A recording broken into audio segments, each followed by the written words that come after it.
Hi, this is LJ Bothell, and this video is for Microsoft Outlook 2013, and it's going to be a quick review of how to create rules for managing your incoming emails.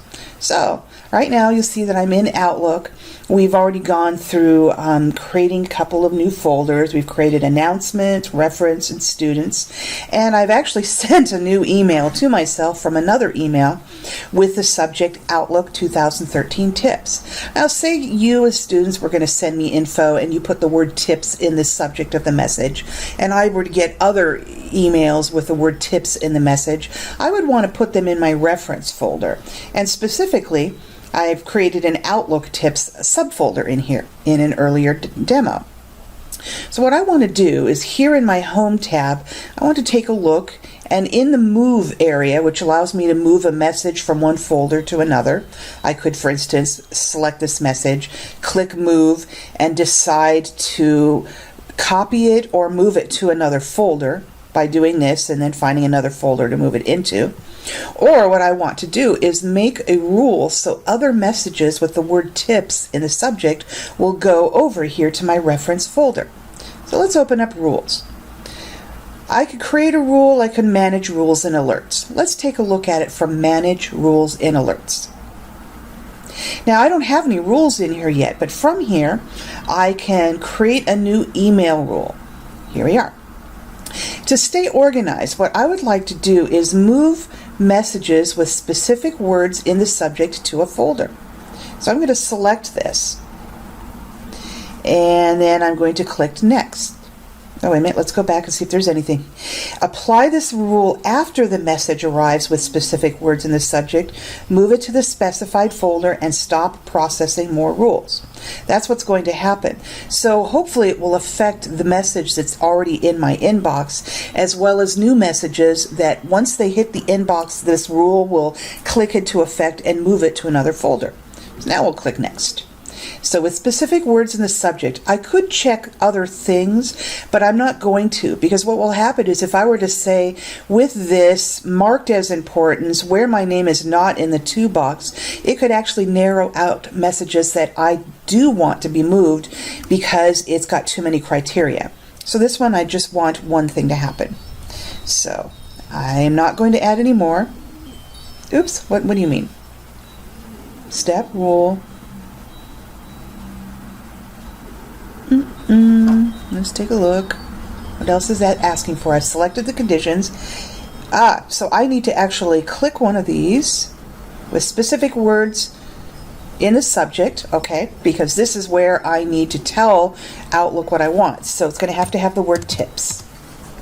And I'm going to put add. Then I'm going to click OK. And then move it to the specified folder. So I need to tell Outlook what folder. And it's listing the folder I have, so I'm going to click the Outlook Tips folder. Now what I have here is what conditions do I want with specific words in the subject. Apply this rule after the message arrives with tips in the subject, move it to the Outlook Tips folder, and stop processing more rules. Next. Edit the rule description. I don't want to. And I've just kept clicking Next. And then what I'm going to do is call this Outlook Tips. So I'm specifying a name for the rule. Run this rule now on messages already in inbox and turn on this rule. This means that this should affect the message that's already in my inbox, and it will turn on this rule for additional messages. And then I'm going to finish. Whoa, look, that message just disappeared. I'm going to hit apply, OK. It's gone. Now, interestingly, right here, it's moved it right over. Now, notice it's still, it just got red because I had in a previous demo set it to, after 5 seconds of being in here, mark it as red. So that's good. But the neat thing is that it wasn't red when it moved over. That means that I could tell I've got a new email in here to look at. Instead of it being moved over after being red, which you can set up a rule to do that, but then you may not know rules are going in there. Now, let's do something else. Say I got emails from the e-learning department at Shoreline. I haven't actually received any, but e-learning is really important when you're doing an online course, because I could get tips from them, I could get announcements from them, I could get information about updates to Canvas, which is our tool for looking at getting our assignments, uploading them, checking our grades, and so on. So if I get something from e-learning, I want it to be considered something really important. So what I'm going to do is in my reference file here, I'm going to create one more new folder.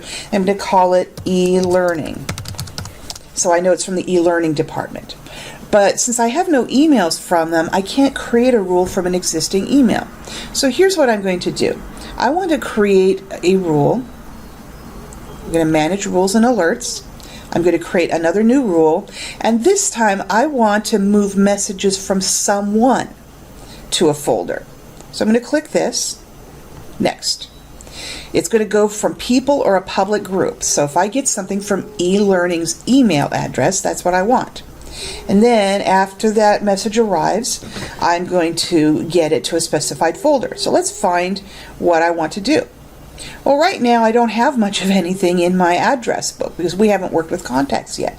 But I did thoughtfully go in and find the staff e-learning webpage on Shoreline, and this is the generic email address that I would get something from.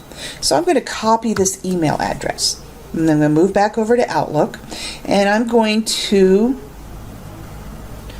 down here, in this little field next to the from, I'm going to paste it in.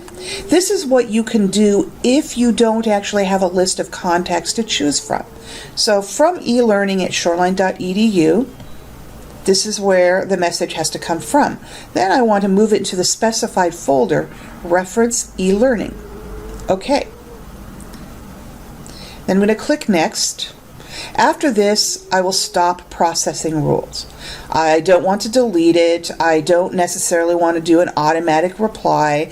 I don't want to print it. I don't want to play a sound. I don't want to mark it as read because when it comes in, I want to know it needs to be read. But these are different things I could do. So I'm going to leave this alone. This is going to just move it to the folder and then stop processing any other things.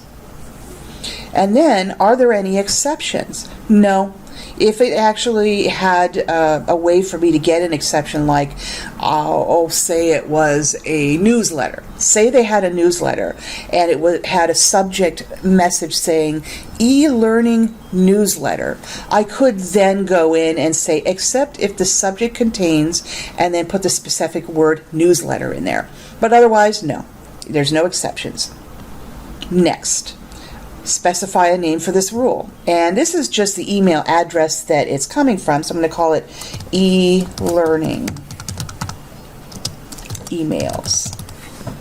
Run this rule on messages already in reference? No, there's nothing in there now because I haven't got anything, and then I'm going to just turn on this rule. Finish. Apply. Okay. Now in this case, since I'm not actually expecting any emails from e-learning immediately, I'm going to simply have to trust that this rule is going to work. But if I'm ever unsure, I come and look about 3 weeks later and I'm not sure, I can go into my rules, manage rules and alerts, double click this to open it and go through the process to see what it is that I actually set the rule up for. So if for some reason I actually were to get in my inbox an e-learning message and I'm thinking, wait a minute, didn't I create a rule for that? That's when I can go in and look at the rule and find out if there's something else I need to narrow it down some more. So anyway, that's a little bit about rules. It can really help make things efficient for you because you have so many different things you could do in a rule. You can move messages that come from a specific person. I might have something that comes from my boss every week and I want it to go into a specific folder. I could flag messages. Hey, it's from my boss. Maybe it's going to stay in the inbox, but I want to mark it as important. I want maybe RSS articles to go to a specific folder. I could stay up to date on something, so I could play a sound when I get a message from someone specific so that I know I need to jump on it right now. So anyway, hopefully these tips will help you on rules, and the book will cover it, and you have a couple of different demos and exercises in there on that. So thank you very much.